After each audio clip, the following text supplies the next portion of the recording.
Ngayong 2024-2025 NBA season, umiinit na ang labanan para sa Defensive Player of the Year, kung saan maraming manlalaro ang nagpapamalas ng game-changing defensive impact.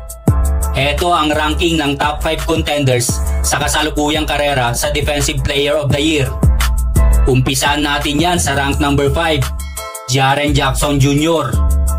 Si Jaren Jackson Jr. ay patuloy na nagpapamalas ng galing bilang isang shot blocker at rim protector na may average na 1.2 blocks per game.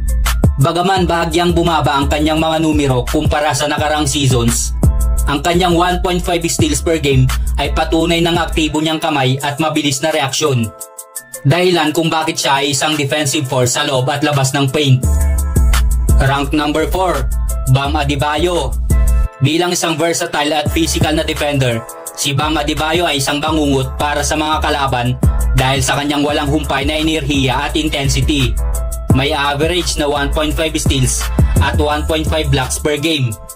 Siya ay isang pader sa paligid ng rim, habang mabilis din siyang makapag-contest ng shots sa perimeter.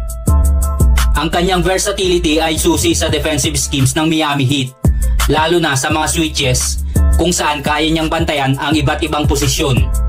Dahil sa kanyang mataas na defensive IQ, alam ni Adebayo kung paano basahin at hulaan ang galaw ng kalaban. Madalas na pinipigil ang pick and roll plays o pinipressure ang mga ball handlers sa paggawa ng mga pagkakamali. Rank number 3, si Evan Mobley na patuloy na nagiging defensive anchor para sa Cleveland Cavaliers. Sa 1.8 blocks at 0.9 steal per game, isa siya sa mga pinaka-versatile defender sa liga. Nagtatala siya ng 8.1 rebounds per game na nagtitiyak ng kanyang dominasyon sa defensive glass. Nagsimula ang Cleveland Cavaliers ng season sa 9-0 record at epektibong napipigilan ang opensa ng kalaban. Rank number 2, si Victor Wembanyama. Patuloy na pinatutunayan ni Victor Wembanyama ang hype bilang isang generational talent, lalo na sa depensa. Ang kanyang 3.9 blocks per game ay pinakamataas sa NBA ngayon, at ang kanyang kahanga-hangang wingspan at timing ay nagiging napakalaking hamon para sa mga umaatake. Sa 10.3 rebounds per game, ipinapakita ni Wembanyama ang kanyang dominasyon sa boards, kung saan pinipigilan niya ang mga second chance opportunities. Ang kanyang defensive box na plus-minus ay 3.3. Patunay na siya ay isang malaking contender para sa Defensive Player of the Year award ngayong season. At sa rank number 1, si Chet Holmgren, ang kasalukuyang namumuno sa Defensive Player of the Year. Pambihira din ang shot blocking skills at overall defensive presence.